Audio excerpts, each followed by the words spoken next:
So hello developers, welcome to our channel.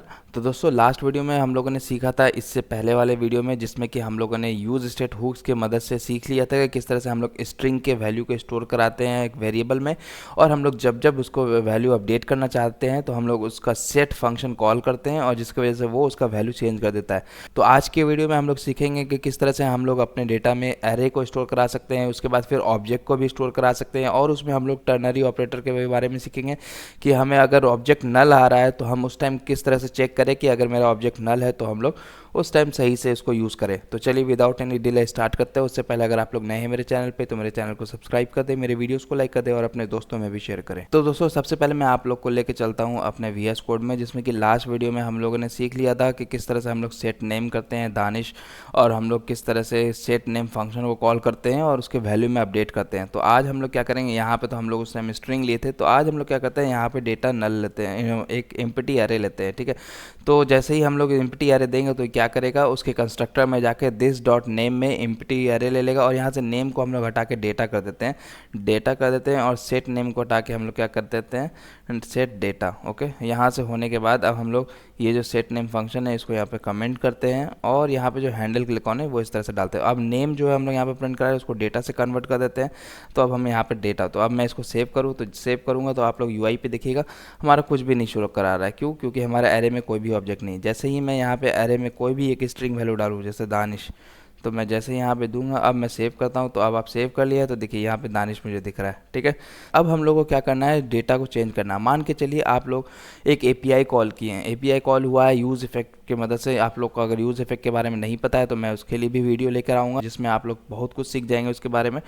तो use effect में हम लोग क्या करते हैं कि API कॉल होता है, जैसे ही पेज रेंडर होता है तो पेज रेंडर होने के बाद हम लोग क्या करते हैं कि जो हमारा बैकएंड से डेटा आ रहा है अगर वो एरे के फॉर्म में है तो हम लोग क्या करते हैं उसमें कि हम लोग सेट ऑफ, जैसे यहाँ पे हम लोग सेट डेटा में हम लोग क्या करेंगे कि ये जो है हमारा डेटा, अगर आप लोग उसका वैल्यू टोटली चेंज कर देना चाहते हैं, जैसे कि अभी जैसे डेटा में एक हमारा ऑब्जेक्ट है दानिश, तो अगर आपका बैकएंड से आ रहा है कुछ डेटा इस तरह का, जैसे मैं यहाँ पे आपको एग्जांपल देके दिखाऊं, हमारे पास एक एरे है, इसमें आ रहा है हमारा राहुल आ रहा है। ठीक है, राहुल आएगा, उसके बाद फिर आ रहा है हमारा मुकेश आ रहा है।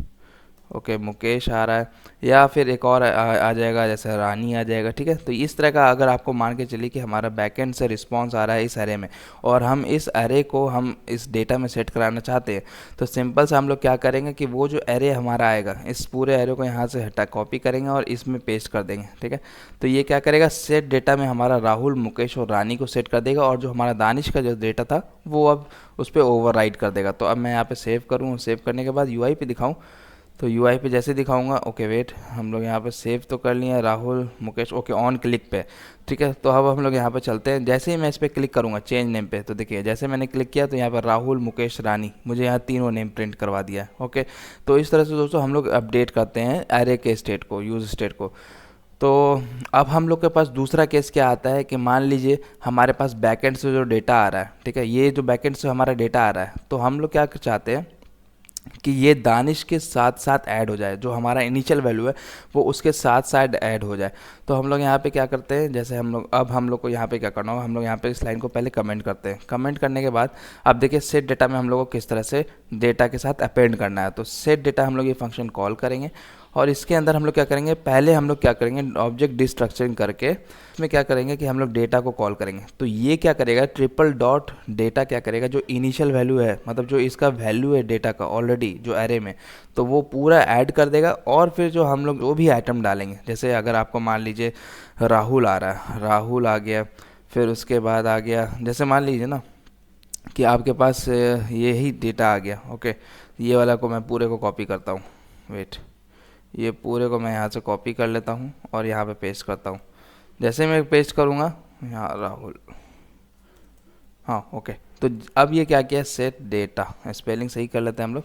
तो सेट डेटा में क्या कर दिया हमारा कि डेटा तो दानिश तो है हमारे पास, और क्या कर दिया, एक और एरे अपेंड कर दिया है जिसमें कि हम लोग अब राहुल, मुकेश और रानी देख सकते हैं। तो अभी फ़िलहाल मैं सेव करता हूँ, तो जैसे मैं सेव करूँगा अब हम लोग चलते हैं यहाँ पर और इसको रिफ़्रेश मारते हैं। तो रिफ़्रेश मारने के बाद दानिश आ गया। जैसे अब हम लोग क्लिक करेंगे चेंज नेम पे, तो देखिए दानिश, राहुल, मुकेश और रानी, ये मतलब अब हमारा जो है स्टेट में एरे में जो है डेटा में वो अब ये चारों आइटम है वो ऐड हो चुका है। ठीक है, तो इस तरह से हम लोग ऑब्जेक्ट डिस्ट्रक्शन करके हम लोग इस तरह से इस वैल्यू को अपेंड करते हैं। तो मेरा ख्याल से आप लोग इसमें कुछ समझ गए होंगे। अगर कुछ डाउट होगा तो आप लोग मुझे कमेंट करें। वीडियो के यूट्यूब चैनल पे जो हमारा है वहाँ पे हम लोगों ने हर वीडियो के कमेंट सेक्शन में और डिस्क्रिप्शन पे अपने व्हाट्सएप ग्रुप का लिंक डाल रखा है, तो आप लोग वहाँ ज्वाइन करें और अपने क्वेश्चन जो है क्वेरी है रिलेटेड, चाहे वो प्लेसमेंट से रिलेटेड हो, चाहे वो और भी कोई अदर क्वेश्चन हो, तो उससे हम लोग डील करते हैं वहाँ पे।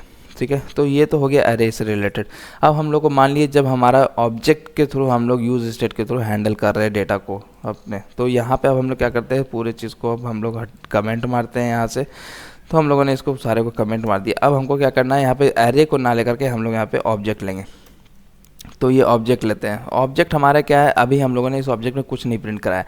तो जैसे ही अब हम लोग यहाँ पे सेव करें, तो जैसे ही मैंने सेव किया तो यहाँ देखिए सबसे पहले object are not a validate react child. ठीक है, if you mean to collection और यूज़ एन अरे इंस्टेड। तो अब देखिए यहाँ पे क्या है, तो यहाँ पे डेटा हम लोग जो ये तो ऑब्जेक्ट है हम लोग यहाँ पे प्रिंट करवा रहे हैं। ठीक है, तो ये क्या है, ऑब्जेक्ट कभी भी जब एम्प्टी रहेगा तो वो हमेशा एरर देगा अगर हम लोग उसको यूआई पे प्रिंट करवाना चाहें। तो इसके जगह पे हम लोग क्या करते हैं, यहाँ पे नल डालते हैं। यहाँ पे नल डाल दिया है। अब डेटा का जो वैल्यू होगा वो अब नल होगा। तो अभी कुछ भी आप लोग नहीं देख पा रहे हैं यहाँ पे डेटा के जगह पे। तो अब हम लोग को क्या करना है कि इसमें ऑब्जेक्ट सेट करना है। तो हम लोग यहाँ जाएंगे on click of Henle, on click function में यहाँ चलते हैं और मान लीजिए हमारा लेट एक वेरिएबल बनाते हैं, let O B J is equal to object is equal to हम लोग यहाँ पे देते हैं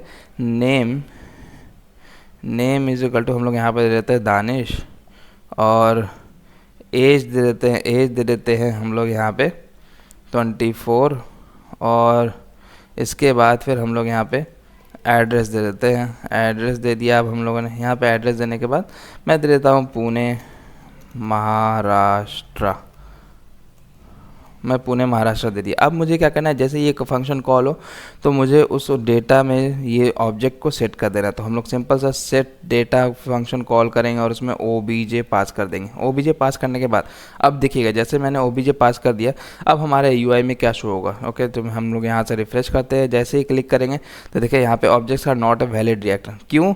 क्योंकि हम यहाँ पे डायरेक्ट ऑब्जेक्ट को यूआई पे नहीं प्रिंट करा सकते। हम लोग इस तरह से यूआई पे शो नहीं करा सकते। हम लोग को यहाँ पे डेटा डॉट किसी एक की का नेम देना होगा। ठीक है, तो डेटा डॉट नेम अगर मैं यहाँ पे दूँ और मैं अब शो करवाऊँ यूआई पे, तो अब आप देखिएगा यहाँ पे कि क्या हो रहा है। तो हम लोग यहाँ से पेज को रिफ़्रेश करते हैं। पेज रिफ़्रेश कर रहे हैं, हमारे पास कंसोल में एरर आ रहा होगा। ये देखिए, अगर हम लोग यहाँ अभी आप लोग को यूआई पे कुछ नहीं दिख रहा है, तो हम लोग अगर कंसोल में चले तो कंसोल को अगर मैं बड़ा करूँ तो देखिए आप लोग को यहाँ पे क्या आ रहा है कि cannot read properties of null.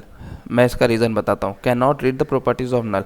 क्यों ऐसा क्यों हो रहा है? क्योंकि जब पेज रेंडर हो रहा है हमारा, ओके, जब पेज रेंडर हो रहा है तो हमारा डेटा का वैल्यू क्या है? नल है। ओके, डेटा का वैल्यू हमारा नल है। तो उस टाइम हमारा डेटा डॉट नेम क्या शो कर रहा है? कुछ नहीं, क्योंकि डेटा तो हमारा नल है। और नल डॉट अगर कोई और की लगाते हैं या ऑब्जेक्ट लगाते हैं तो वो अनडिफाइंड होता है, तो वो वहाँ पे एरर थ्रो करेगा। ठीक है, नल डॉट, क्योंकि हमारे पास डेटा में अभी जब पेज जैसे रेंडर हुआ तो हमारा इनिशियल स्टेट क्या डेटा में स्टोर हुआ है? नल। तो डेटा का वैल्यू नल है। अगर हम नल डॉट समथिंग करेंगे तो वो ऑब्वियसली कहाँ से वैल्यू कुछ देगा, क्योंकि हमारे पास तो कोई की वैल्यू पेयर है नहीं ऑब्जेक्ट में। तो इसलिए वहाँ पे ऑब्जेक्ट वहाँ पे एरर थ्रो कर रहा है। तो इसके लिए हैंडल करने के लिए हम लोग को क्या करना होता है कि डॉट से पहले क्वेश्चन मार्क लगाना होता है। ये खास करके ऑब्जेक्ट के केस में हम लोग लगाते हैं। ठीक है, तो डॉट से पहले हम लोग को क्वेश्चन मार्क। तो ये क्या करता है ना कि डेटा सबसे पहले क्या चेक करेगा कि क्या डेटा मेरा डिफाइंड है या नहीं है। तो अगर डेटा मेरा डिफाइंड है तभी डॉट नेम में जाके वैल्यू चेक करो, अदरवाइज ये अनडिफाइंड होगा, नल वैल्यू रिटर्न कर देगा। ठीक है, ये एक तरह का टर्नरी ऑपरेटर हम लोग इस तरह को कह सकते हैं कि डेटा में क्या होगा, जब हमारा डेटा ऑब्जेक्ट होगा तो यहाँ पे हम लोग लगा सकते हैं कि data question mark dot name. तो इसका मतलब क्या कि अगर मेरा डेटा है तभी उसके डॉट नेम प्रॉपर्टी शो करवाओ, अदरवाइज नहीं शो करवाओ। तो इस केस में जैसे ही पेज हमारा रेंडर होगा, ठीक है, जैसे ही पेज हमारा रेंडर होगा तो डेटा हमारा नल होगा। तो सबसे पहले यहाँ पे हम लोग रिटर्न फंक्शन को, यहाँ पे रिटर्न फंक्शन यूआई में दिखाएंगे। तो डेटा नल चेक करेगा, नल है डेटा, अगर नल है तो हमको यहाँ पे प्रिंट नहीं करवाना है, डॉट नेम में हमको जाना ही नहीं है, ठीक है। तो ये क्या करेगा, नल, कुछ नहीं प्रिंट करवाएगा। अब जैसे ही हम लोग पहली बार क्लिक करेंगे चेंज नेम पे, तो जैसे ही हमारा चेंज नेम होगा तो ये फंक्शन कॉल होगा हैंडल ऑन क्लिक। उसके बाद फिर हम लोग क्या करेंगे, ऑब्जेक्ट एक ले लिए हैं और उस सेट डेटा में हम लोग ऑब्जेक्ट को पास करके डेटा का वैल्यू अपडेट कर रहे हैं। तो अब क्या हो जाएगा, जैसे ही हम लोग क्लिक करेंगे handle on click function call होगा, तो कॉल होने पे हमारा ऑब्जेक्ट में जो है वो जो डेटा हम लोग सेट डेटा कॉल कर रहे हैं इस फंक्शन में यहाँ पे, तो उसमें ऑब्जेक्ट को स्टोर करा रहे हैं। तो डेटा का वैल्यू अब क्या हो जाएगा, हमारा पूरा ऑब्जेक्ट हो जाएगा, ये चीज़ हो जाएगा। तो डेटा का वैल्यू अब पूरा ऑब्जेक्ट हो जाएगा। अब क्या होगा, जैसे ही हमारे पास डेटा में स्टोर होगा डेटा, ठीक है, डेटा में हमारा स्टोर जैसे ही ये ऑब्जेक्ट होगा, तो अब ये वैल्यू रीड करेगा कि यहाँ क्या मेरा डेटा है या नहीं। तो डेटा तो अब हमारा ऑब्जेक्ट हो गया है। अब वो उसको जाके डॉट नेम का चेक करेगा कि क्या उसका वैल्यू है, तो जो वैल्यू होगा वो रिटर्न कर देगा। तो जैसे मैं अब सेव करता हूँ, सेव करने के बाद अब हम लोग चलते हैं यूआई पे। अब हम लोग इसको हटा देते हैं। तो देखिए अभी फ़िलहाल अनडिफाइंड आ रहा है जैसे मैंने बताया। तो अब मैं यहाँ पे क्लिक करूँ चेंज नेम, जैसे ही मैं क्लिक करूँगा तो देखिए यहाँ पे दानिश दिख रहा है, ठीक है। तो अब यहाँ पर से मैं नेम को हटा के एज कर देता हूँ। ओके, मैं यहाँ पर सेव करता हूँ। जैसे मैं सेव किया, अब देखिए यहाँ पे 24 दिख रहा है। जैसे मैं अब यहाँ से रिफ़्रेश करता हूँ तो अभी नल है। अब जैसे ही हम लोग चेंज नेम में क्लिक करेंगे तो देखिए यहाँ पे अब एज उसका शो कर रहा है, ठीक है। तो इस तरह से दोस्तों हम लोग यहाँ पे क्वेश्चन मार्क लगा के चेक करते हैं कि क्या हमारा डेटा ऑब्जेक्ट जो है वो नल है। अगर नल है तभी उसके की के वैल्यू पेयर में जा करके उसका वैल्यू ले, अदरवाइज़ वो हमारा ऑब्जेक्ट जो है वो नल दे दे, तो हमारा कुछ भी शो नहीं करेगा। तो दोस्तों आज के वीडियो में हम लोगों ने ये इंपॉर्टेंट चीज़ सीख लिया है, किस तरह से हम लोग एरे और ऑब्जेक्ट के साथ अपना यूज़ स्टेट को हैंडल करते हैं। तो अगले वीडियो में हम लोग यूज़ इफेक्ट के बारे में सीखेंगे कि किस तरह से हम लोग यूज़ इफेक्ट को मल्टीपल वे में हम लोग कॉल कर सकते हैं। तो चलते हैं दोस्तों, अगले वीडियो में मिलते हैं। तब तक के लिए अपना ख्याल रखें। और अगला वीडियो थोड़ा इंपॉर्टेंट होगा तो आप लोग ज़रूर उसको देखें। और क्योंकि उसमें यूज़ इफेक्ट जो है वो हमेशा एपीआई कॉल में, जब भी आप लोग बैकएंड कॉल करेंगे तो वो वहाँ पे हमेशा कॉल होगा। जब भी पेज हमें रेंडर करना हो तो बेसिकली वहाँ पे उस टाइम कॉल करते हैं। तो चलिए दोस्तों, मिलते हैं अपने अगले वीडियो में। तब तक के लिए अपना ख्याल रखें। Tata, bye bye, good night.